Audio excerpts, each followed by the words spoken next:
Nnamdi Kanu to forgive me. Asari Dokubo is begging Nnamdi Kanu to forgive him. Asari Dokubo is begging Nnamdi to forgive him. That is the picture. That's what he's trying to say. For him to go on national TV and begin to talk about this, you know, and what are you trying to factor in at the end of the day? And today, I feel that I apologize to our fathers like Dabadri, like Medford of Kilo, that they were not wrong in forming an alliance with the North. And as young men, we will now start that same alliance now. As I am today, from today, I will walk and form alliance with the North and to crush all of the opposition. Because those who hate us, whatever we do for them does not mean anything to them. Whatever some people do to them does not mean anything to them. We go all over each other. We will take this message that it's only the Northerners that can work with the Jaw people. We cannot work with the Yoruba people. They are betrayals to us. We risked our life, voted, did everything. This is what we get. To carry out the activities without looking, without blinking their eyes. You don't want to hear this naked truth. Okay, don't hear it.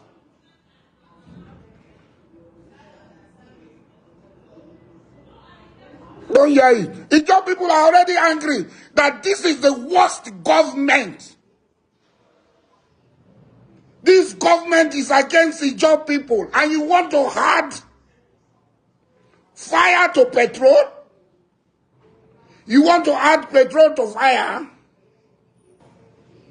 This is the worst government. That's the feeling of the Ijaw people. If nobody is telling you, as a friend, I will tell you, Ijaw people feel this is the worst government for them. This is a nightmare for them. And when we were voting, when we were campaigning for you, a lot of Ijaw people called me, President, you don't know Tinubu. You know everything about Tinubu. Tinubu is your friend. No? We hope it's not going to look the other way. And I assured everybody, I say, if Tinubu fails, hold me responsible. And today, the people are asking me, are you still on that if Tinubu fails, hold me responsible? River State is a litmus test. If there is going to be any fire, it will start in River State. I cannot stop them. I, as an individual, I cannot stop them. I cannot even stand on their way because they will shove me aside. Let me tell you, nobody, if anybody is giving you assurance that he can stand in the gap. That Nnamdi Kanu and Biafra is sacrosanct. And Nnamdi Kanu released sacrosanct, Biafra freedom and international recognition is already on the eye. That's why he's trying to force or join himself with Biafra after Nnamdi Kanu have done the hard work.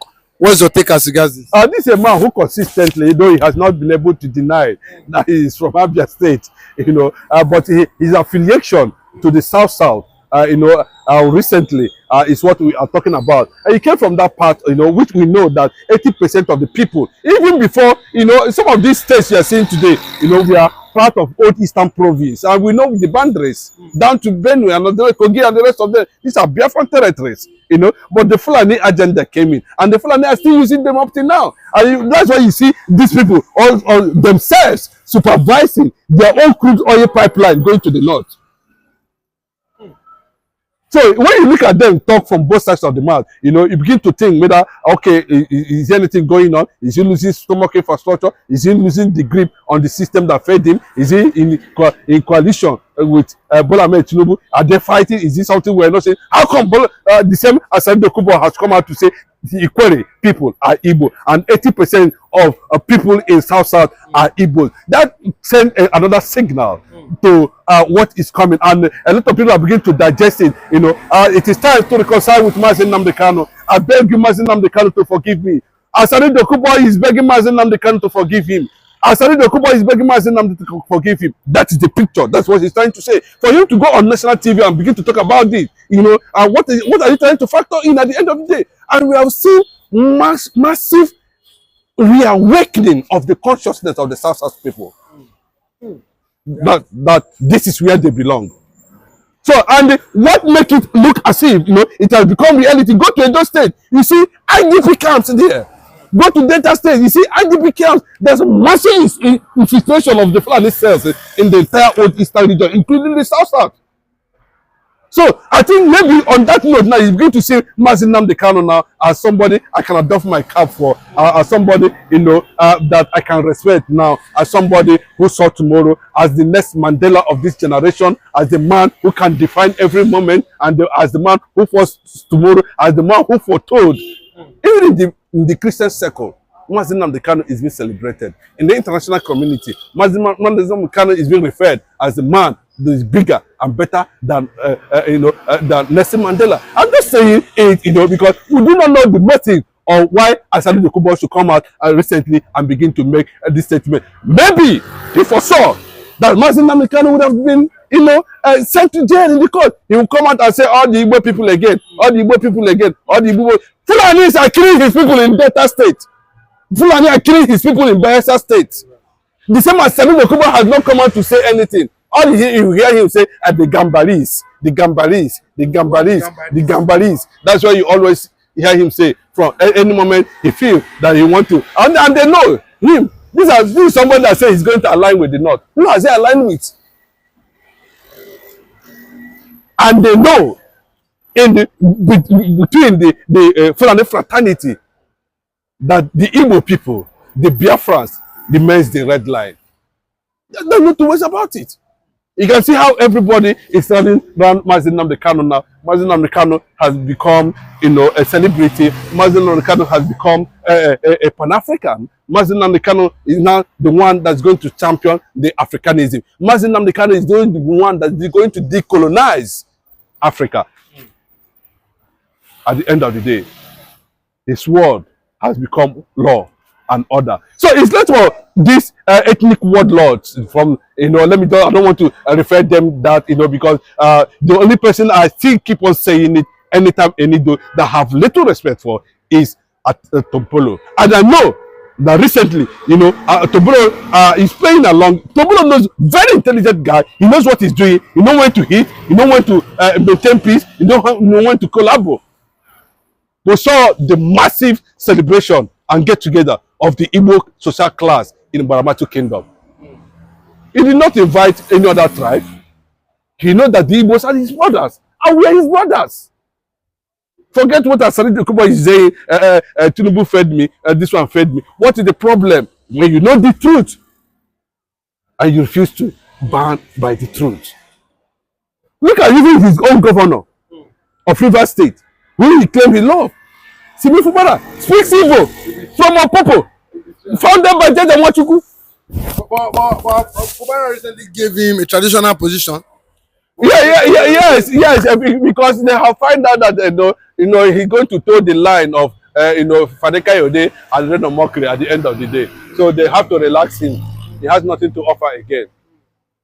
That's why they gave him that chieftaincy title, to finally sit him down. But let it be on the side of the truth that Mazi Nnamdi Kanu has defeated you, and you are begging him, come out openly to acknowledge your failures and your repentance. As simple as just go and hide. Nobody does not know that it was the Fulanese, that the British that fragmentized, create this fragmentation in the eastern part of the country and say this is South-South to target the Igbo. And if you look at it, you see it clearly. But there's not how they will do it. Aka ekpuchigonwa, your hand cannot cover the sun or the moon. There are traces, and I celebrate all these guys who are coming out now to tell them, to tell the whole world they are Biafrans and there's nothing they can do about it. People from Akwa Ibom, people from Cross River, people from Delta, people from Benue, people from Kogi, people from Ondo. Making it very clearly, they are Biafrans and there's nothing anybody can do, and they do not hold anybody apology. You see, when you look at that guy, you know, from Delta State, when you look at that guy from Cross River and saying, if you look at what Philip Epion did, you know, during the Nigeria Biafra war, you know, what he said and all that. So how come now? And even the crude oil you are talking about has made Nigeria one. The Southerners themselves are not benefiting from it. The owners of that resources are not benefiting from it.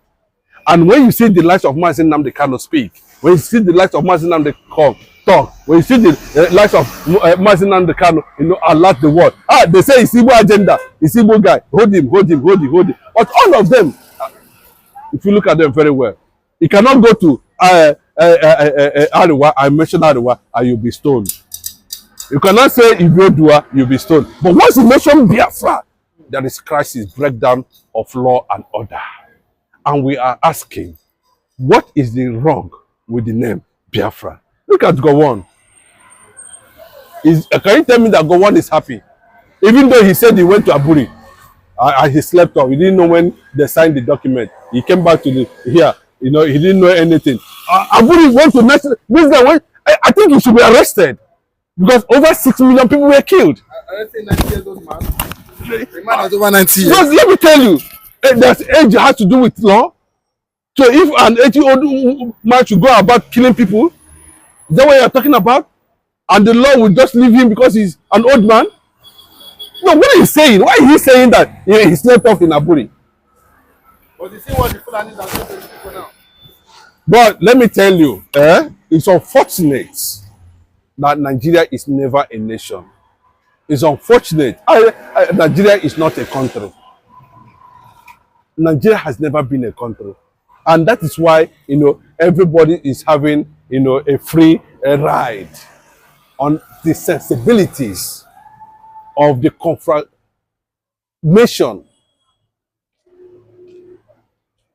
called Nigeria.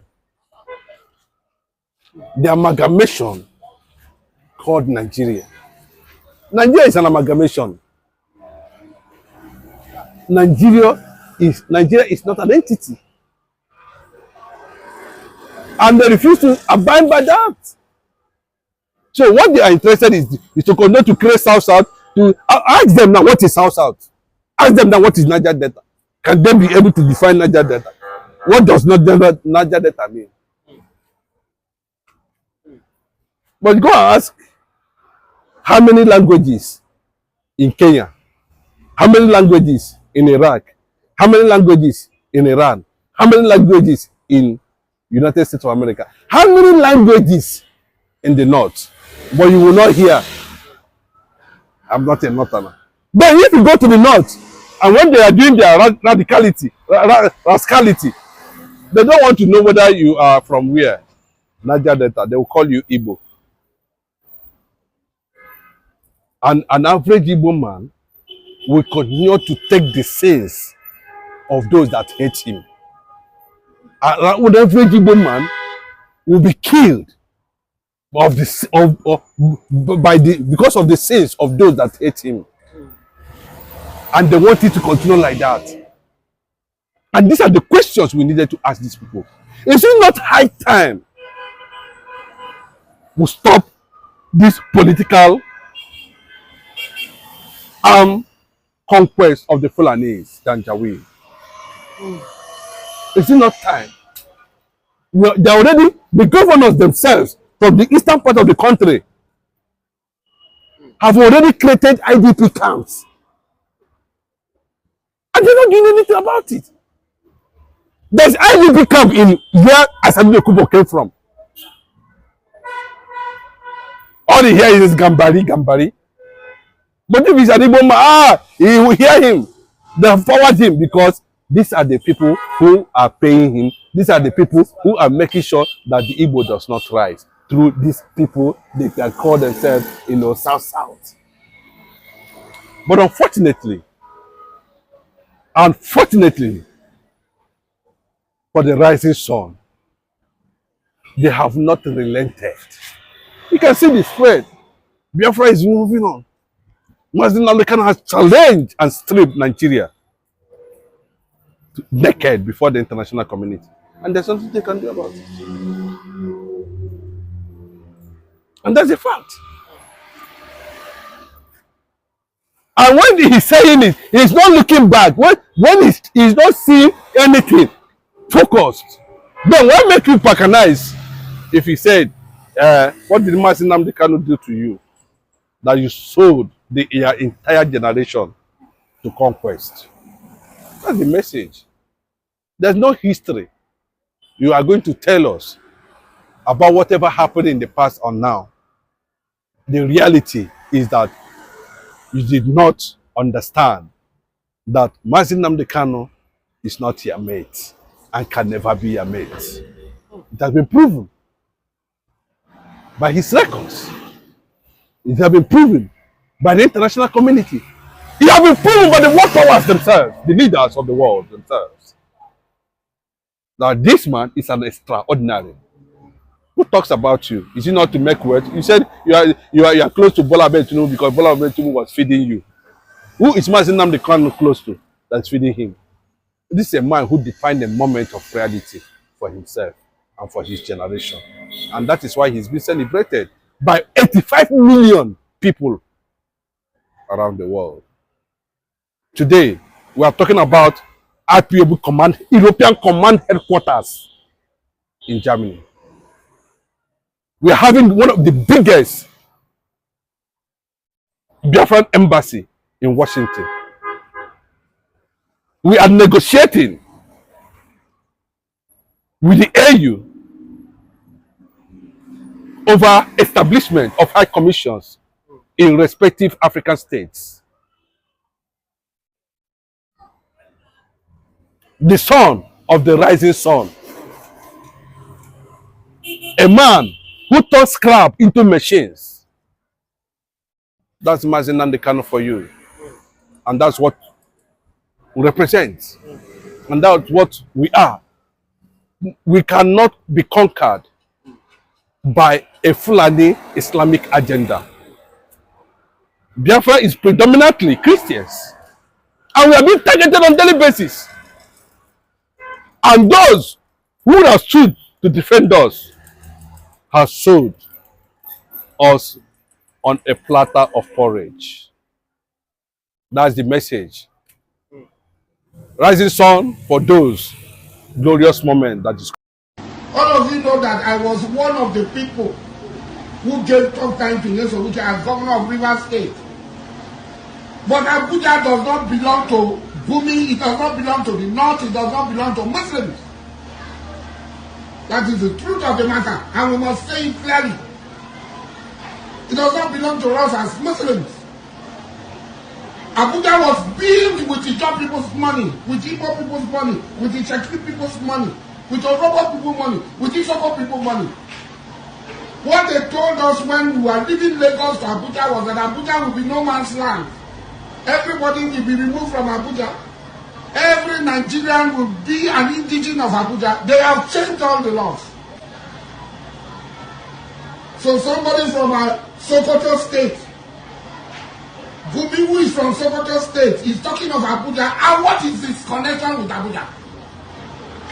What is Dr. Ahmed Gumi connection with Abuja?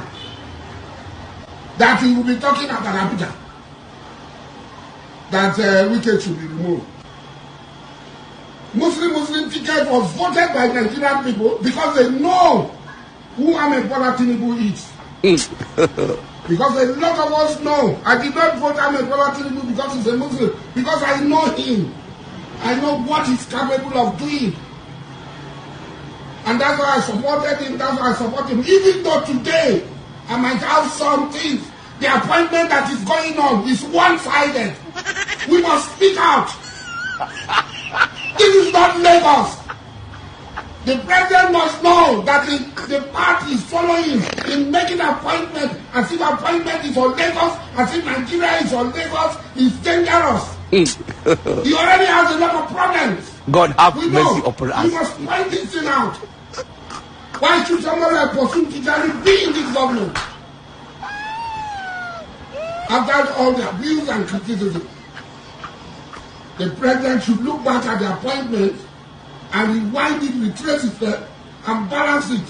This is a country that belongs to all of us. The president should also have respect for my feeling. I am an Ijaw man. If the president chose Wike and refused to show respect for my feeling, then if it happened, he should not call me.